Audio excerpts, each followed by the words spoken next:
que pendant cette période de Sfirat HaOmer, les Talmidim de Rabbi Akiva mettent tout Beoto Perek, 24 000 élèves, chez l'Onagou Kavod Zebazé.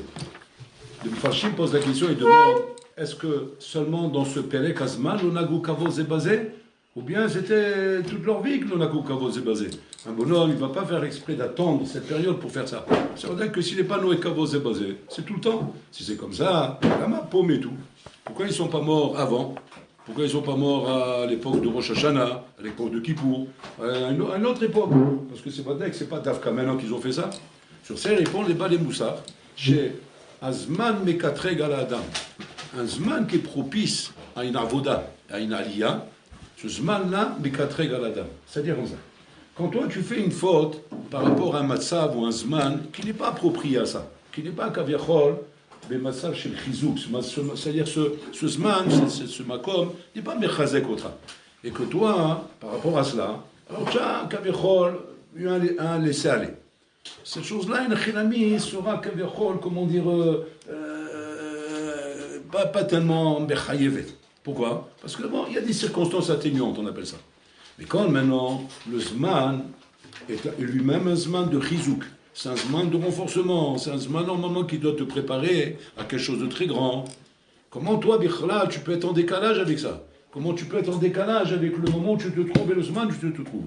Ce Zman est un moment de chizouk, c'est un moment de préparation à la Torah. Comment dans une préparation à la Torah, tu peux arriver à ne pas être Noé Kavod Zebazé? C'est-à-dire, ce qui n'a pas été Mekatreg Kol Hashana, ça a été Mekatreg là-bas. Ce qui n'était pas en mesure d'accuser, à accuser là-bas. Donc c'est-à-dire qu'un homme doit savoir, Inachilami, que pas toute chose, comment dire, est considérée de la même manière. Tout est relatif à chaque matzav, où il se trouve, de quelle manière il s'est passé, où ça se passe, etc. etc. Donc, comment dire, un barour en étant à l'eshiva, il fait qu'il roule Hachem à l'eshiva, c'est beaucoup plus grave que s'il fait rouler Hachem à l'extérieur, etc. Pourquoi? Parce qu'il est dans un makom de hizouk, un makom de renforcement, où si là, il n'a qu'une amie, tu peux avoir, comment dire, l'opportunité de se comporter contre les valeurs que tu apprends ici. Contre les valeurs que tu apprends ici, comme par exemple faire Gezel Shena, comme par exemple l'Etsanout, comme par exemple, comment dire, des mauvaises midot. Alors peut-être que c'est Mekatreg encore plus. C'est Mekatreg encore plus. D'où vient cette règle? Comment on appelle cette règle? Cette règle s'appelle Makom. On appelle cette règle Makom. À Koshbo, on l'appelle un Makom chez la Olam. Un des attributs qu'on appelle Hachem, c'est un Makom. On appelle Hachem un Makom. D'où vient cet attribut-là, de dire Hachem soit un Makom? Parce qu'en fait, le Ramchal explique que Olam Azé Nivra, il a été Nivra, et que son Olam Kaviachol devait avoir un Makom pour exister. Ce Makom que son Olam il a pour exister, c'est pour l'Olam Kaviachol. Choua Makom chez l'Olam. Hachem ou un Makom chez le Kol Dava, de tout. Et son Olam Kaviachol a trouvé une place à l'intérieur d'Hachem. Il a fait mot. Donc c'est-à-dire que de là, les Chachamim, ils sortent, que quoi? Chez un d'avoir chez le Makom, et d'avoir chez l'Ozman, chaque chose doit avoir un Makom. Chaque chose doit avoir un Makom. Makavana, avoir un Makom. Avoir un Makom, c'est-à-dire que tu dois correspondre Kaviachol à la marshava trila que l'Olam il avait quand il a voulu créer le monde, et le Makom qu'il a donné à chaque chose. Et le Makom qu'il a donné à Am Israël, à Am Yehudi, c'est quoi? C'est la Torah Kedosha. C'est de recevoir la Torah et de respecter la Torah Kedosha. Quand un juif, Chaz et Shalom, ne respecte pas la Torah Kedosha, ne respecte pas comment dire, les lois que la Torah nous donne, Pashut, Abenan Amazé, El lo Makom.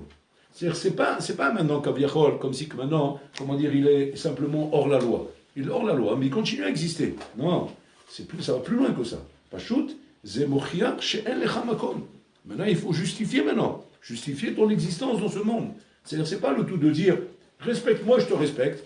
Respecte mes convictions, je respecte tes convictions. C'est ça les débats qu'on a dehors avec les Chiloni. Le Chiloni, qu'est-ce qu'il te dit? Ani ima imuna sheli, ata ima imuna shelcha. Moi avec mes convictions, toi avec les tiennes. Respecte-moi, je te respecte. D'accord? Quelque part, si on parlait en langage être humain, il a peut-être raison. Mais si on parle en langage émet, c'est pas comme ça que ça marche. Alors c'est perçu malheureusement comme un langage de kfir. Enfin, c'est ça le émet. Le émet c'est quoi? C'est qu'il n'existe pas de mitziout bichlal, de mitziout où on peut vivre dans ce monde sans respecter la Torah et le mizot, sans respecter chaque règle de la Torah. Ça n'existe pas à Botaï. Immédiatement les hachamim utilisent comme ça. Ils soulignent la dame, ils pêchent même à ça. Pourquoi? Non mais quoi, ça ne peut pas arriver par hasard, ça ne peut pas arriver sans raison. Comment comme ça, des incidents qui arrivent sans raison? Je vais ça. Pourquoi? Parce que elle m'a compris Torah. Si jamais cette chose-là, une achinami, t'as pas supporté et t'as amené un incident, ça veut dire que à Makom, lo mekabel otra. Et alors, qu'est-ce qui se passe? Le Olam dans sa mitzvot, ou mitnaged elecha, et même là, il t'amène des souris. Alors tout de suite, tu vas te dire, et alors qu'est-ce qu'il faut faire? Je mets ça. C'est ça là, ce qu'il faut faire. C'est quoi? Rejustifie ton Makom. Il a fait mot. À partir de ça, les Bali Moussa, ils posent la question comme ça. Ok, on a compris maintenant la Gdara. Si c'est comme ça, quelle est la différence entre Talmidim chez Rabbi Akiva? Shekvar en lahem makom barolam. La preuve, istalkou me'aolam. C'est-à-dire, en lahem makom barolam. Quelle est la raison qu'il n'y a pas de makom barolam? Le nakou kavod c'est basé. C'est grave. Ça va très loin. Mais en fait, comme on a expliqué, vu leur niveau, vu la madrega qu'ils ont, et vu ce qu'on attend d'eux, et la transmission qu'ils doivent faire dans ce monde, tu ne peux pas ne pas être Noé Kavod Zébazé et te dire, ça va, j'ai un défaut, mais je continue à vivre. C'est-à-dire que ton défaut par rapport au niveau que tu as, par rapport à ce que tu représentes, alors tu vas me dire, si c'est comme ça, quelle différence ça avec un juif qui n'est pas choreto, chomer tout misot? Comment lui continue à vivre dans ce monde? Comment oui, il a un makom dans ce monde? La réponse, ça fait très peur à Baudaï. C'est ce qu'il répond le Messiah Sharim. Il dit qu'il se trouve une place de Béma dans ce monde. C'est-à-dire qu'il a perdu sa place de Ben Adam, mais il a une place de Béma dans ce monde. Ça fait très peur. Maintenant, c'est pas péjoratif, il ne faut pas prendre ça genre, ouais, tu m'insultes, c'est un manque de respect de parler comme ça. Tu as raison, parler comme ça, du meilleur cru, tu as raison, c'est un manque de respect vis-à-vis de l'autre. Maintenant, il n'est pas en train de parler, il n'est pas en train de parler pour parler, il est en train de donner des définitions, qui sont des définitions à donner par rapport au Makom. Qu'est-ce qui justifie ta place dans ce monde? Qu'est-ce qui fait qu'Enachinami, tu peux être un Mechal el Shabbat, tu peux être un téléphone de Vénévelot, Bouen Nidot, ouais, et continuer à ta place dans un monde pareil? Alors que le Olam, il a été créé pour la Torah. Et sans Torah, le Olam ne peut pas tenir. Tu es obligé de dire que quoi? Que oui, j'ai trouvé une place. C'est quoi la place que tu as trouvée? Béma. Béma, on peut lui demander quelque chose? Non. Ah ben, ok, en tant que Béma, tu peux vivre dans ce monde. Mais attention, les Talmidim de Rabbi Kiva, on ne peut pas dire que c'est des Bémotes. Parce qu'a priori, tu peux dire, ben laisse-la en vie, c'est des Bémotes. Et en tant que Béma, il peut continuer à vivre. Non, parce qu'il représente la Torah. Il représente la Torah, ou Adam, ou le Béma. Alors, ben Adam, Adam, c'est où il est Adam, où il n'est pas Adam, et donc il n'y a pas de makom dans le monde. C'est le roi Bayom, c'est le Kheshbon Atsoum qui est ici. Par rapport à ça, il pose une couche Atsoum à le Rambam. Le Rambam pose une couche Atsoum et il demande comme ça. On voit par exemple dans la Torah, Kenachinami, que le Rotsear me'abed et mekomo ba'olam. Il perd sa place dans le monde. La preuve, c'est quoi? C'est qu'il faut le condamner à mort. Il y a des avérotes comme ça qu'on condamne à mort un peu. Alors, bon, il n'y a pas que Rotsear, il y a Mechal Shabbat Bemezid, il y a des avérotes que si un homme il est Chilami, il est fait Bemezid, il est Chayamita. Ça veut dire quoi, il est Chayamita? Ça veut dire qu'il pète et mekomo ba'olam. C'est ce Olam Kaviachol n'est plus un makom pour lui. Donc il est obligé de disparaître de ce Olam. Il a fait. Une des choses que développe le Rambam, c'est la Retzira. Retzira, c'est-à-dire qu'un bonhomme, il a tué quelqu'un, il faut le tuer. Il n'a plus de makom dans son Olam. C'est quoi la gravité qui entraîne qu'on doit le condamner à mort? C'est pas un genre de vengeance. Tu as tué, on te tue, pour être en pour c'est pas ça le chat. Le chat, c'est toujours la même chose, c'est toujours la même agdara. C'est que quoi? C'est que du moment où il a chinami, tu as le respect de l'autre, dans le sens où la vie de l'autre représente un erech elion, qui est sa bechira, et que sa bechira, normalement, est là pour pouvoir servir Hachem, et cette bechira, là, tu l'as annulée en le tuant. Ouais. À partir de là, tu es condamné à mort. Pourquoi? Parce que l'achinami, tu n'as plus de makom, puisque ce RR n'existe plus chez toi.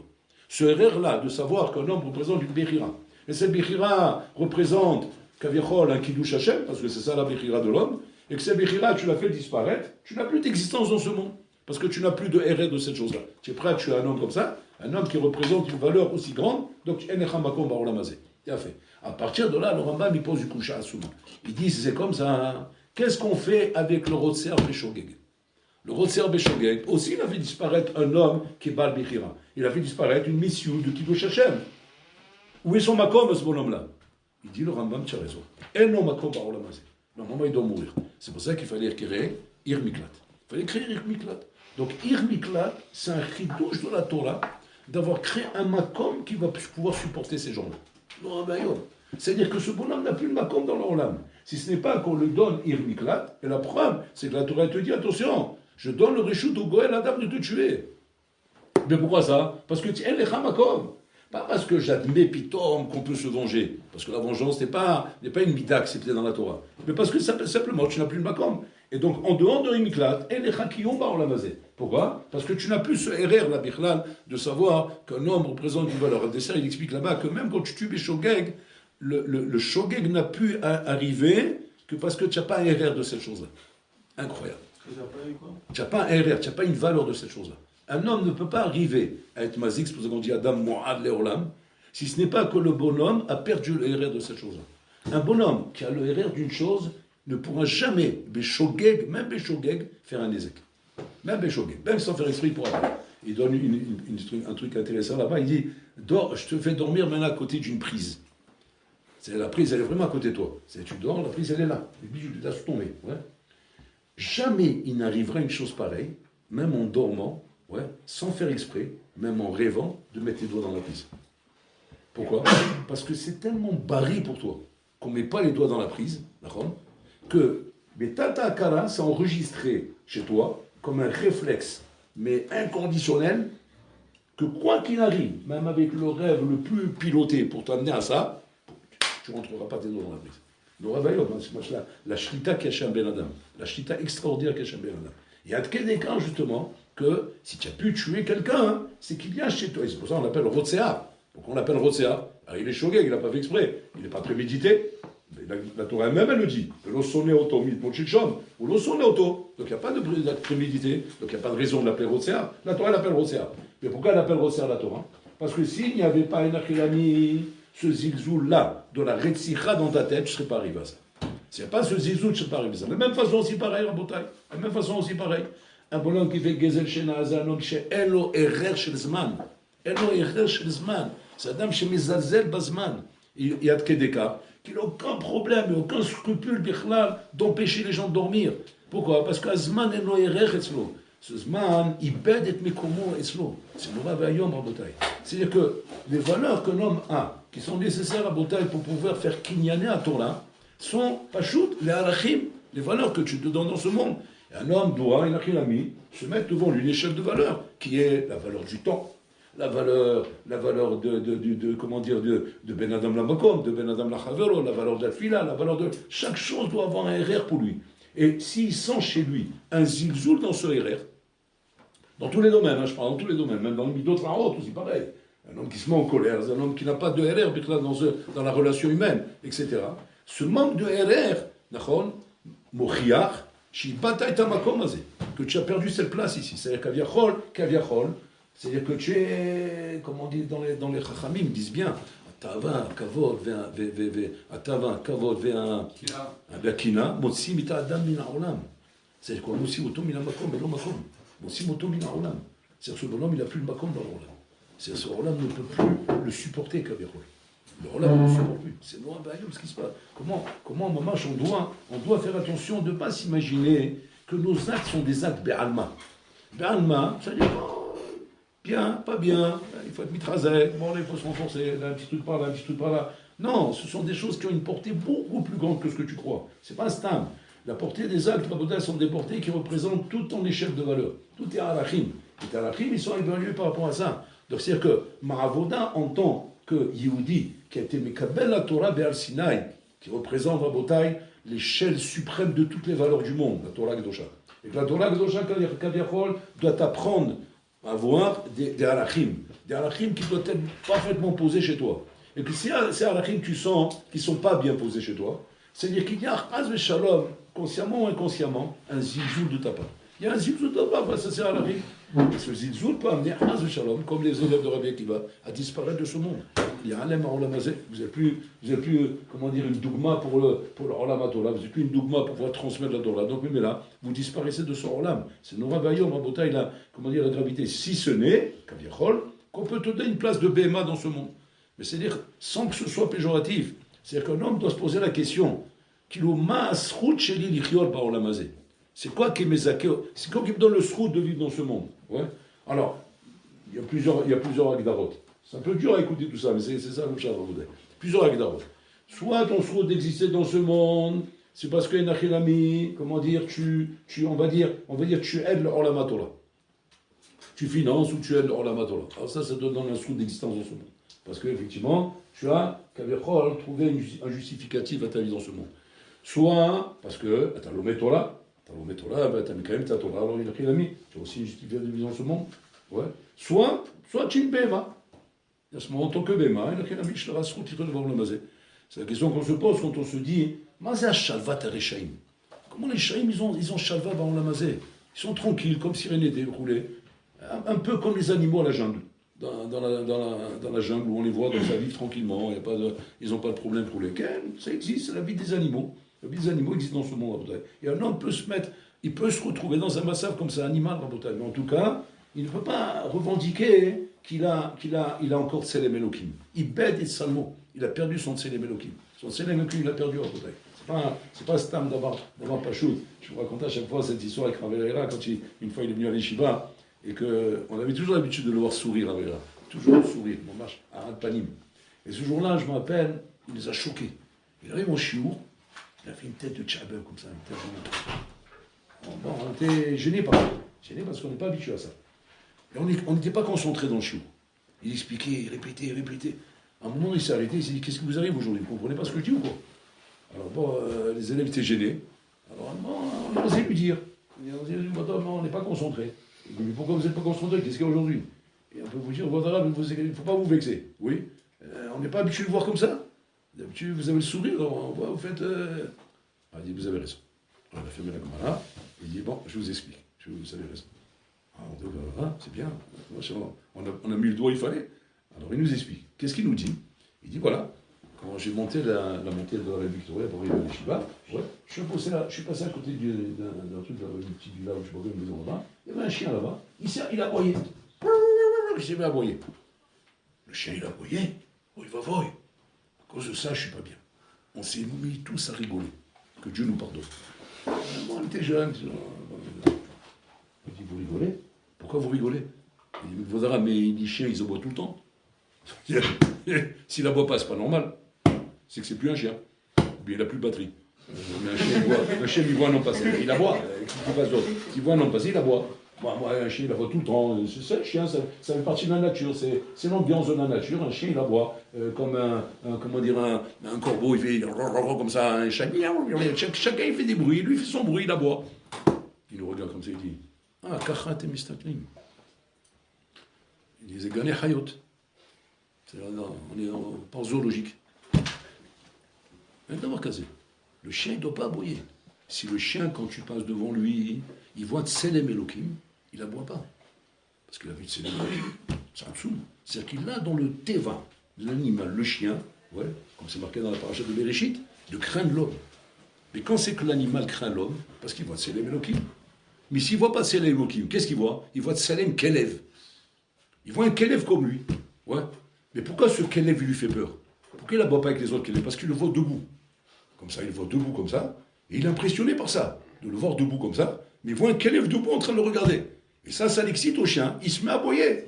Il se met à aboyer parce qu'ils se sont, comment dire, méouillam, ils se sont en danger, ils se sont menacés. Mais si maintenant il a un ami, il voit Tselem Elohim, voilà, comme Yachol, Kedusha, au contraire. Il baisse la tête tranquillement, il se fait comme ça, parce qu'il sait qu'il a devant lui Tselem Elohim. C'est-à-dire que le Olam Rabotai, il n'est pas perçu comme nous on le perçoit, malheureusement, comment on nous a appris depuis petit, à regarder le Olam d'une certaine manière, tel que le monde Goy nous a appris à le regarder.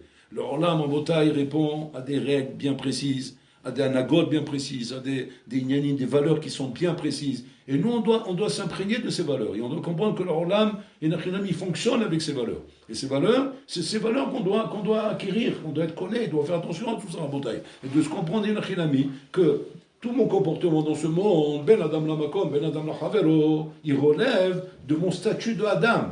Mon statut de Adam qui est quoi? Qui est Bachir Abriya. Que quand Olam il a créé l'homme, il a donné Tselem Elohim. C'est marqué là-bas qu'il a commencé à montrer l'homme à tous les malachim à Chalet. Vous voulez dire, tirez ces bria yafa balati. Regardez ces belles bria que j'ai créées. Tirez ces Tselem Elohim, les Kedusha, les Etala. Alors, quel cas que les malachim ils chantaient des louanges devant Adam Arishon, tellement qu'ils étaient impressionnés par Adam Arishon. C'est-à-dire que quoi? Que ça nous montre, Inachinami, que c'est pas un stam, comment dire, d'avoir un comportement en croyant que à mon âge, c'est normal qu'on fasse ça, ou qu'on fasse ça, ou qu'on fasse ça. C'est normal en tant qu'animal. Et c'est pas normal en tant qu'Adam B'Tselem Elohim. Adam B'Tselem Elohim, quand on parle Rabotai de se préparer pour recevoir la Torah, et qu'on va recevoir la Torah Kdosha Rabotai, on doit savoir qu'on a un makom spécial. Am Israël n'est pas un peuple comme les autres. On a un makom spécial. On a été choisi par Hachem. Hachem nous a donné la Torah. Il nous a donné une responsabilité. Et donc on doit faire très attention. Mais on d'Israël, quand on marche dehors, quand on va quelque part, faire très attention à Rabotai, de faire attention de ne pas basculer de Kiddush Hashem à Chilul Hashem. De Kiddush Hashem à Chilul Hashem. On n'est pas, comment dire, dans le droit de nous comporter comme on a envie, selon nos impulsions, selon nos réactions. Tu peux marcher à la rue, par exemple, rentrer dans un magasin quelque part, au Chougaïa, d'accord. Bon, il va te bousculer, il va mal te parler, etc. Fais attention, n'oublie pas que tu as un Ben Torah, tu as Tselem Elohim. Tselem Elohim, c'est quoi? Tu ne vas pas réagir comme lui.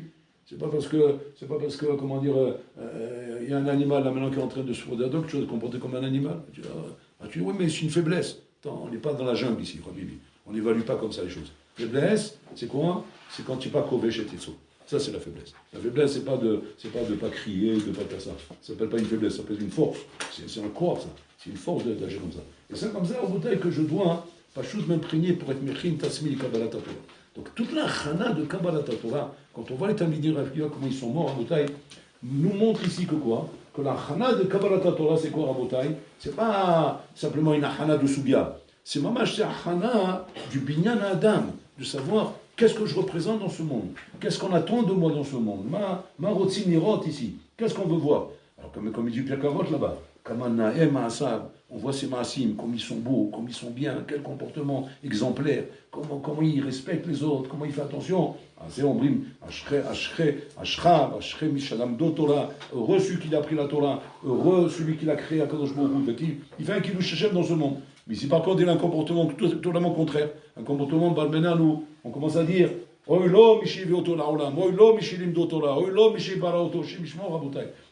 c'est le contrat des valeurs, Et ça, c'est la chose ikarite qui est la chana de Kabbalat Torah. Donc c'est pas le tout d'Aboda d'arriver à Shavuot et dire voilà, on est là, maintenant on va recevoir la Torah, on va recevoir.